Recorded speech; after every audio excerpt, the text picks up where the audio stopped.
Assalamualaikum warahmatullahi taala wabarakatuh. Saya Muhammad Waliuddin bin Hamzah, nombor pelajar 283933. Untuk pengenalan webinar yang kami adakan adalah bicara wanita dan kesihatan mental, cabaran mendepani pasca COVID-19, di mana kami menjemput penceramah iaitu Profesor Madya Dr. Adawiyah binti Ismail, pensyarah Universiti di S54 di Pusat Kajian Dakwah dan Kepimpinan Fakulti Pengajian Islam Universiti Kebangsaan Malaysia. Bidang kepakaran beliau adalah dakwah wanita dan keluarga, dan webinar ini kami adakan pada 8 Oktober 2022 bersamaan hari Sabtu pada jam 9.30 pagi sehingga 10.30 pagi menerusi kaedah platform Webex. Dan antara aktiviti yang kami adakan adalah bicara wanita tersendiri dan sesi kaunseling serta sesi soal jawab. Dan penyertaan adalah percuma dan terbuka kepada semua masyarakat di platform Webex. Assalamualaikum warahmatullahi wabarakatuh. Saya Engku Kasma Anis binti Karim, matrik nombor 283730. Tujuan webinar ialah pertama, meningkatkan ilmu pengetahuan berkaitan wanita dan kesihatan mental.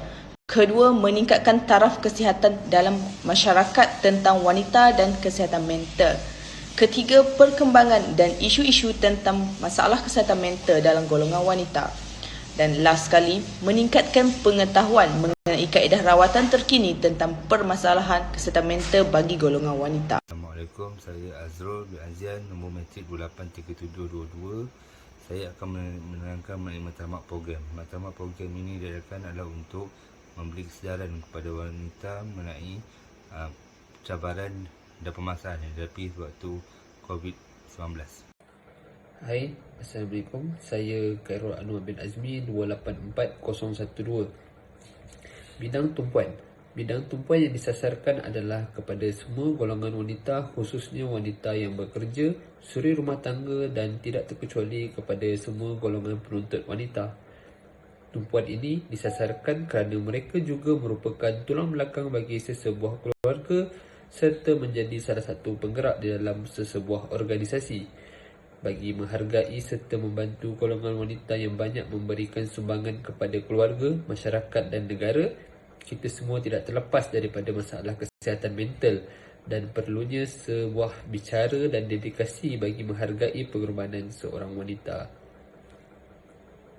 Penceramah pilihan kumpulan kami ialah Profesor Madya Dr. Adawiyah binti Ismail, memegang jawatan pensyarah Universiti DS54 Fakulti Pengajian Islam Universiti Kebangsaan Malaysia.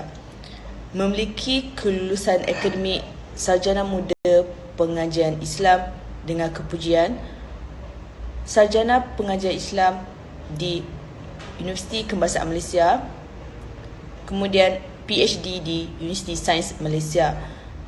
Beliau pakar dalam bidang dakwah wanita dan keluarga, pembangunan wanita menurut Islam dan keluarga berkualiti menurut Islam.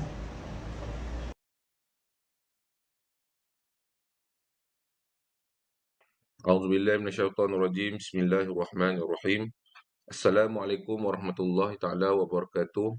Selamat datang kepada semua, terutama yang dihormati penceramah kita yang kita alu-alukan pada pagi ini, iaitu Profesor Madya Dr. Adawiyah binti Ismail, pensyarah Universiti DS54 daripada Fakulti Pengajian Islam Universiti Kebangsaan Malaysia, serta ahli-ahli, rakan-rakan, sahabat-sahabat kumpulan iaitu Encik Azrul Azian, matrik nombor 283722, Encik Engku Kasma Anis Engku Kari, 283730, Encik Khairul Anwar, 284012, dan saya sendiri Muhammad Waliuddin bin Hamzah, 283933. Baik, alhamdulillah, syukur kepada Allah Subhanahu Wa Taala, pada pagi Sabtu 8 Oktober 2022 diizinkan oleh Allah Subhanahu Wa Taala untuk kita mengadakan bicara wanita dan kesihatan mental, cabaran mendepani pasca COVID-19. Dan sebelum kita meneruskan ke acara yang selanjutnya, kita mulakan bicara webinar kita pada pagi ini dengan bacaan umur kitab Al-Fatihah.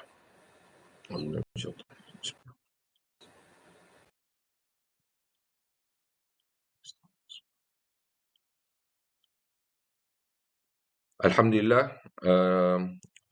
Pertama sekali, sebelum saya menjemput dan meneruskan bicara webinar pada pagi ini, saya ingin memperkenalkan penceramah yang kita jemput khas, merupakan seorang pakar bidang berkenaan wanita dan keluarga, iaitu Profesor Madya Dr. Adawiyah binti Ismail, pensyarah Universiti di S54.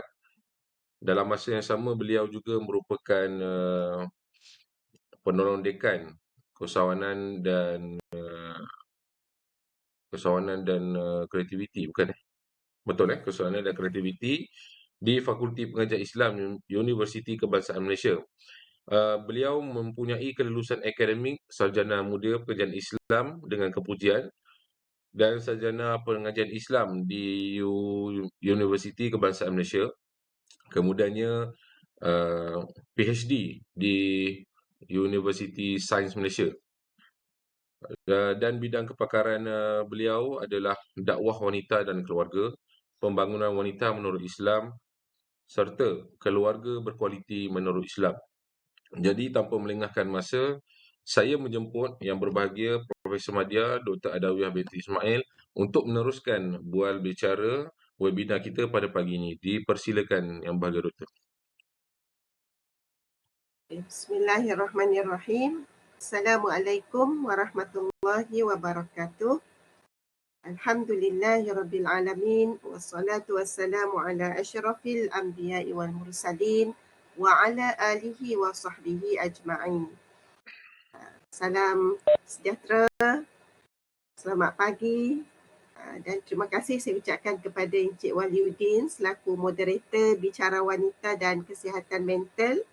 Seterusnya para peserta webinar, para peserta bicara yang mengikuti bicara wanita dan kesihatan mental, cabaran mendepani pasca COVID-19. Tahniah kerana anda bersama-sama dalam program bicara wanita dan kesihatan mental. Terlebih dahulu, saya mengucapkan terima kasih kepada kumpulan pelajar yang berdaftar di bawah program PJJ BPM UUMKL, kod kursusnya VKMB 1021. Tahniah. Baik. Dalam tempoh masa yang singkat ini, insya-Allah saya cuba memberi perkongsian berkaitan dengan topik yang diberikan kepada saya. Dan dengan ini saya menjemput Cik Waliuddin share slide ringkas saya untuk paparan peserta sekalian. Baik, saya mulakan slide yang kedua, iaitu pengenalan.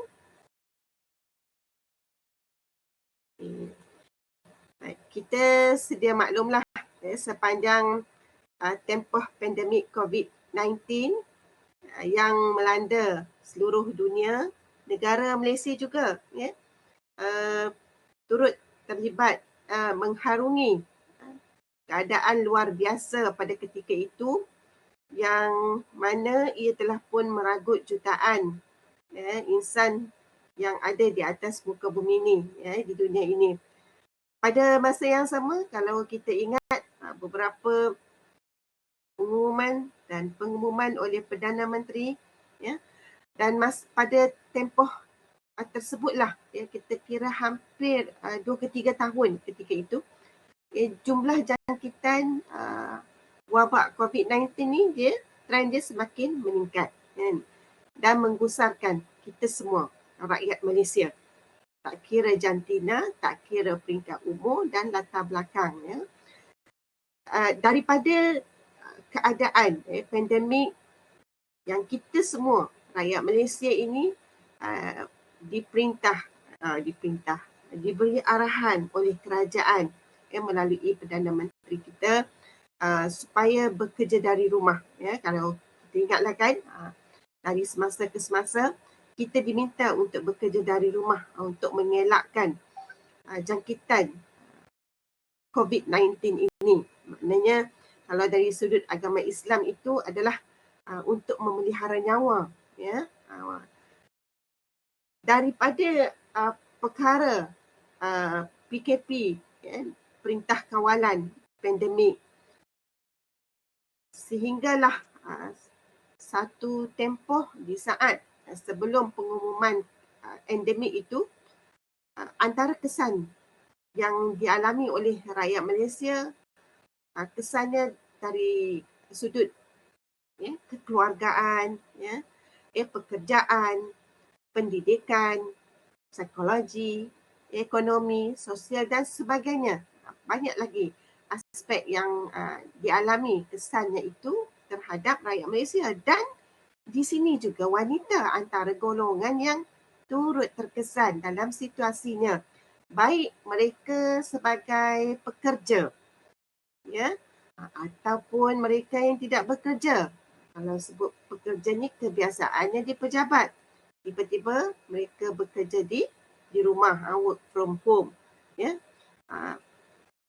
Wanita yang berstatus sama ada mereka sebagai seorang isteri, sebagai seorang ibu, pekerja, anggota masyarakat, anggota keluarga, sebahagian daripada anggota keluarga, terasa dari sudut kesan dalam psikologi mereka, emosi mereka, dan di sana juga terkait mental mereka.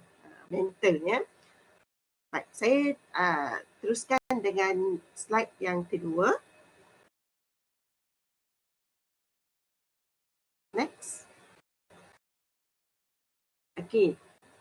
Contoh yang boleh saya ketengahkan di sini, bila mana kesan terhadap psikologi yang membawa kepada emosi dan kesihatan mental itu, di mana ia berpunca semuanya itu daripada tekanan yang tinggi, di mana tekanan itu datangnya dari kebimbangan yang keterlaluan oleh wanita tersebut, kerunsingan, kepenatan, panik, ketakutan dan keadaan tiba-tiba norma baharu yang sedikit sebanyak mengambil masa untuk penyesuaian diri, kan?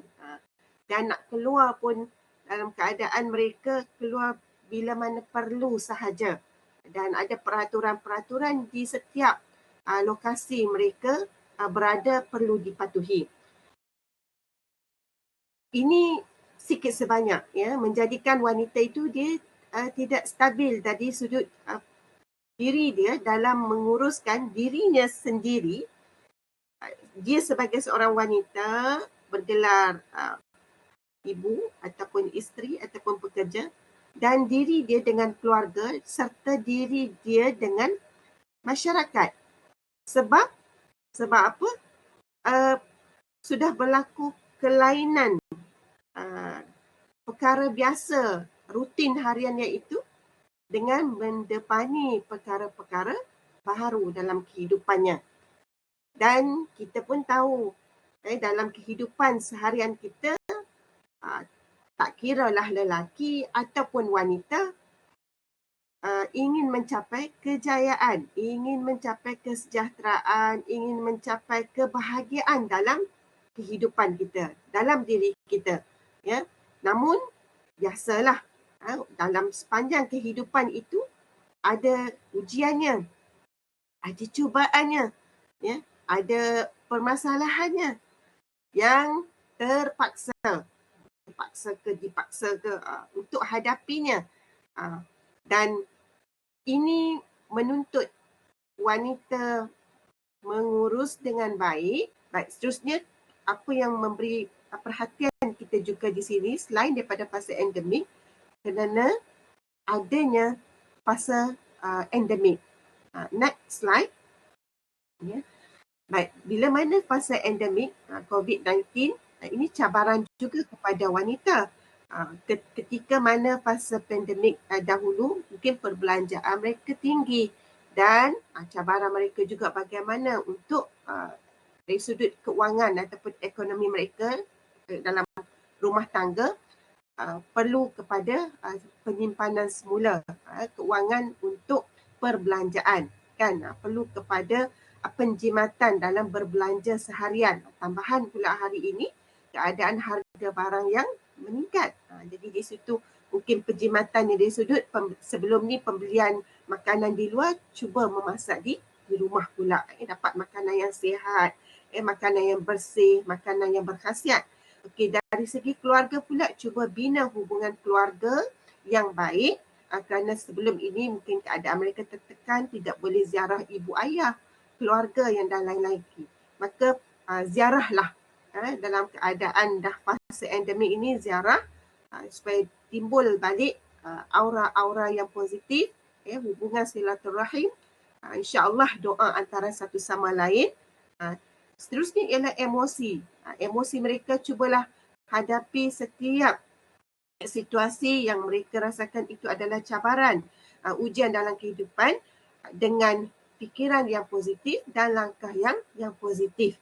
Ya, dari sudut amalan agama sebagai seorang Muslim, ya, kita perlu kekuatan untuk mendekati Allah Subhanahu Wa Taala dengan cara pelaksanaan solat fardu 5 kali sehari semalam itu diteruskan, tambah lagi dengan amalan-amalan yang sunat termasuk ibadah sunat supaya kekuatan kerohanian kita itu dapat menghadapi apa jua cabaran dalam kehidupan kita.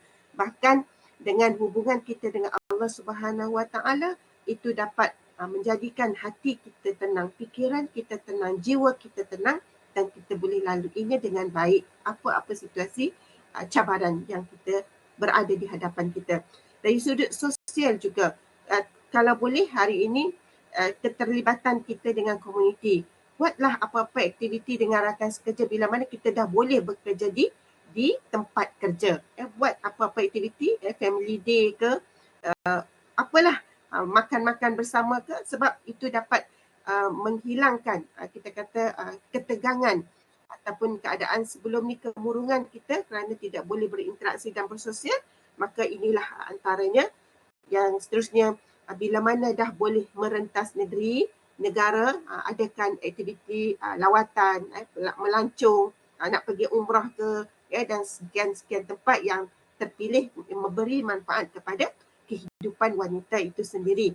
Sokongan sosial juga perlu daripada rakan keluarga komuniti, kelab, NGO dan juga kementerian.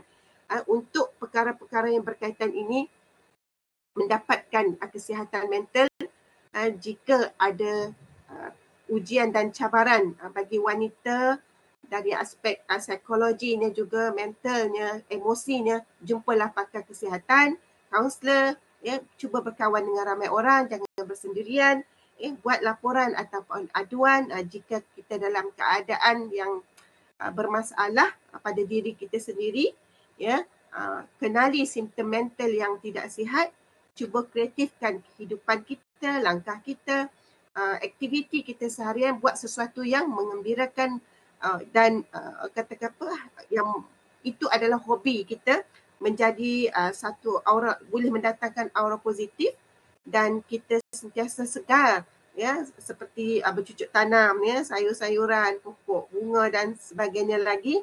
Apa-apa aktiviti yang kreatif itu boleh mendatangkan kita rasa sebagai terapi lah, kita kata. Kemudian pengetahuan yang betul untuk menghadapi ataupun mendapatkan langkah-langkah bila mana keadaan mental kesihatan itu terganggu. Khidmat nasihat daripada pakar keuangan juga penting bagi pengurusan perbelanjaan dengan berhemah. Baik, itu antara langkah-langkah yang saya kira boleh dicapai bagi wanita itu kiranya dia menghadapi apa kita kata mental, kesihatan mental yang sangat membimbangkan. Jadi saya kira itu sahaja ya perkongsian saya pada pagi ini, Cik Wali. Sekian, terima kasih. Okey, baik. Terima kasih diucapkan kepada Profesor Madya Dr. Adawiyah Ismail di atas perkongsian yang uh, amat amat mendalam pada saya, yang memberikan sedikit ilmu, input dan juga kefahaman kepada kita semua. Semoga dengan ilmu dan pengalaman daripada Dr. Adawiyah berkongsi ini dapat memberi sedikit sebanyak kefahaman kepada kita semua dalam kita meneruskan kehidupan kita seharian. Okey, baik. Seterusnya saya buka kepada ahli-ahli untuk sesi soal jawab lah, Q&A session, dapat dalam 2 soalan yang terbaik. Dipersilakan ahli yang mana nak bertanya soalan, dipersilakan. Okey. Assalamualaikum Prof. Okay, saya Azrul. Saya ingin menanyakan soalan. Adakah dalam isu pandemik ni kegagalan dalam seorang wanita tu menjaga emosi mengakibatkan berlakunya permasalahan sewaktu pandemik? Baik, terima kasih Azrul ya atas pertanyaan tadi. Pada saya, ia betul. Salah satu yang menyebabkan ketidaksihatan mental ini kerana berpunca daripada wanita itu sendiri yang tidak bijak mengurus emosinya. Terlalu melayani emosi, ya, emosi yang negatif seperti kesedihan, ya, seperti kebimbangan, ketakutan. So, cara mengatasi emosi tadi, ya, seperti sedih, marah, ya, contoh bagaimana? Kalau dalam Islam ada anjurannya seperti kalau sedih, ambillah Al-Quran, baca, fahami ayat Al-Quran, tadabbur, ya, ataupun cuba hilangkan perasaan sedih itu, kerana kita ni bagi wanita lah ya, bagi wanita adalah sumber utama dalam keluarga. Kalau kita sedih, anggota keluarga kita pun sedih, kan? Jadi cuba bayangkan sesuatu yang mengembirakan dan kita kembali kepada Allah Subhanahu Wa Taala. Apa jua pun usaha kita, doa kita dan tawakal kita kepada Allah Subhanahu Wa Taala itu menjadikan pergantungan kita ini pergantungan kehidupan kita kepada Allah yang esa itu kuat.